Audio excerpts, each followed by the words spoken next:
No, the reason I pulled out of Nashville was Dixie Carter and TNA. Jerry Jarrett came to me. Oh, that's right. And he said, "Can I sublease the fairgrounds?" I'm like, "What do you do?" Well, and they had run Huntsville, and they had, whatever, Municipal Auditorium, and they did these things first. And he said, "We want to do an every Wednesday pay-per-view." They said, "We need a building," and that's perfect. And I had a great rapport with the fairgrounds. Jerry come in and said, could we sublease it? And I said, can we sublease your TV hour?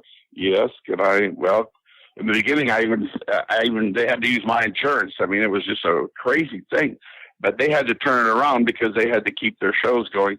But they come in, and it was crazy because Jeff Jarrett would come to me on a Monday and say, "We need the building painted black by Saturday or by Wednesday."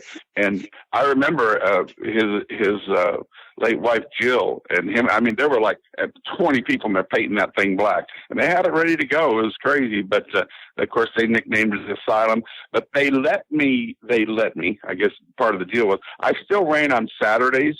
But what happened with TNA, especially when Dixie came in, that like any pay-per-view, I guess in that type of thing, they did not give a dang about a paid gate. They gave tickets. We gave 20,000 tickets out a week in Nashville. There was not a Minute Mart, a Kmart, enough. They were on every register counter in that kind of. So they packed that place full. I mean, full. Well, a few paid on the floor, but they packed that place full. Well, but but wait a minute, they gave out 20,000 tickets that only holds 2,000 people.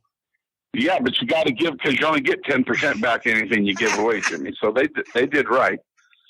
And then when we turn people away with the free tickets sometimes. That makes it impossible, though, as you were about to say, for you to run a show in a town and sell tickets. On Wednesday night, they'd see Dusty, Sting, Luger,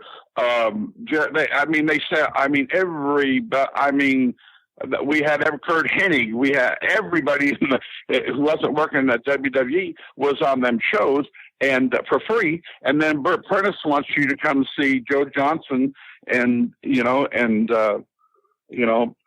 whoever for $10 on Saturday. Well, that didn't last long at all. So I seen I had shot myself in the foot. However, caveat, they were paying me fantastic money. So I said, okay, I'm just going to stay home. I'll do these weekend spot towns, but I'll collect a check. And I did. They had me. I always paid the front person for that show. I'd be the local entity on the floor if there was any issue, because the fans had known me all the years. I always handled any issue that come up with that building with the fans. Nights of show, they kept me on there, and that was part of my pay too. But I mean, I was a lot of money. So, and it was fine.